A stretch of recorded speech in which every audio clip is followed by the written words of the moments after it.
University మంచి భవిష్యత్తు కోసం తెలుగు విద్యార్థులు ఇష్టపడే యూనివర్సిటీ. కాల్ 9059052378 9059052379.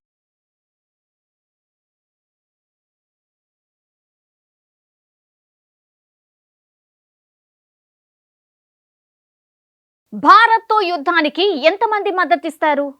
ఒక్కరు కూడా చెయ్యెత్తలేదు. ఎవరో కాదు, పాకిస్తాన్ పౌరులు. ఇది కత్తులు దూసే కాలం కాదు. అలాగే రక్తం కళ్ళ చూస్తేనే శత్రువు లొంగిపోతేనే విజయం అనుకునే రోజులు అసలు ఎప్పుడో పోయినాయి. బొందిలో ప్రాణం ఉన్నా ఊపిరి ఆపేయొచ్చు. బల ప్రయోగం చేయకుండానే కాళ్ళు చేతులు కట్టేయొచ్చు. పాకిస్తాన్ విషయంలో ఇప్పుడు భారత్ అక్షరాల ఇదే చేస్తోంది. ఆ లెక్కన పాకిస్తాన్పై అసలు భారత్ ఎప్పుడో వార్ స్టార్ట్ చేసేసింది అనుకోవాలి. వరుస స్ట్రైక్స్తో దాయాది పూర్తిగా ఉక్కిరి బిక్కిరి అవుతోంది, మనందరికీ తెలిసిందే. That is Bharat. పాకిస్తాన్పై పాక్ ప్రజలకే నమ్మకం లేదా అంటే ఆ దేశం పోరాటానికి ముందే ఓడిపోయినట్టు అర్థం. ఇది కదా ప్రతీకారం అంటే. మరి యుద్ధం అంటే బాంబుల వర్షం కురిపించడం, శత్రువులను గురిపెట్టడమా? విమానాలు శత్రుదేశంపైకి దూసుకు వెళ్తేనే సమరం చేసినట్ట? క్షిపణులు ఎక్కుపెడితేనే సమరభేరి మోగినట్ట? అస్సలు కాదు.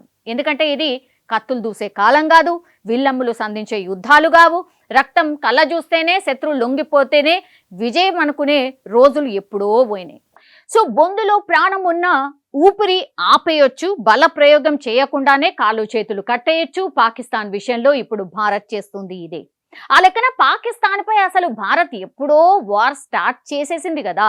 వరుస స్ట్రైక్స్తో దాయాదిని ఉక్కిరి బిక్కిరి చేసేస్తున్నాం కదా మనం. సో వాటర్ స్ట్రైక్స్తో పాకిస్తాన్పై యుద్ధం మొదలు పెట్టేసింది భారత్.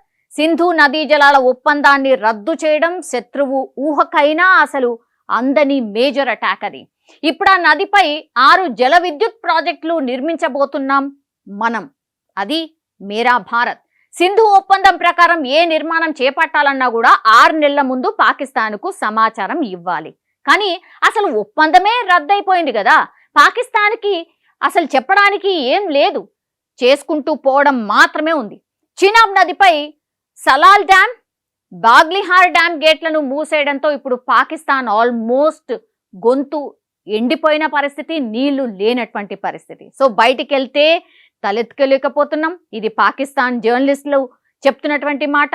ఉగ్రవాదులను పెంచి పోషించింది, దేశాన్ని సర్వనాశనం చేస్తున్నారనే కోపంతో రగిలిపోతున్నారు పాక్ ప్రజలు. సో ప్రజల్లో ఎంత అసహనం ఉందో చెప్పేందుకే ఇప్పుడు ఇస్లామాబాద్లోని లాల్ మసీద్లో జరిగినటువంటి సంఘటన నిదర్శనం అని చెప్పొచ్చు. ఎందుకంటే భారత్తో యుద్ధం జరిగితే ఎవరు మా వెంట నిలుస్తారని మౌలానానే అడిగారు ప్రజల్ని. ఒక్కరంటే ఒక్కరు కూడా చెయ్యి లేపలేదు, పైకి ఎత్తలేదు. పాక్లోని అంతర్గత రాజకీయాలు కావచ్చు, ఆర్థిక సంక్షోభంతో అక్కడి ప్రజలు పూర్తిగా విసిగిపోయారు. పాలకులతో పాటుగా ఇప్పుడు సైన్యం పైన కూడా నమ్మకం కోల్పోతున్నారు అక్కడ ఉన్నటువంటి ప్రజలు.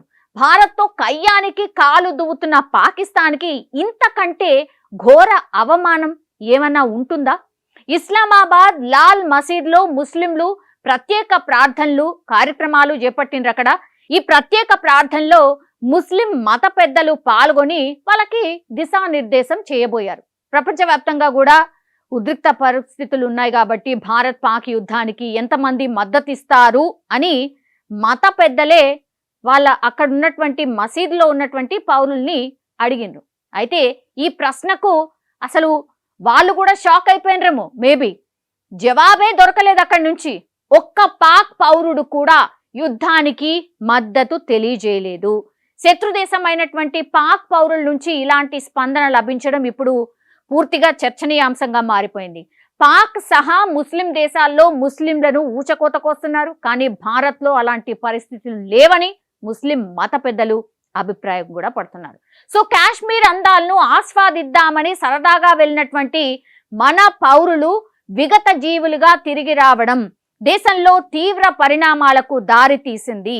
ఈ క్రమంలోనే పాక్ కవ్వింపు చర్యలకు కూడా పాల్పడుతోంది.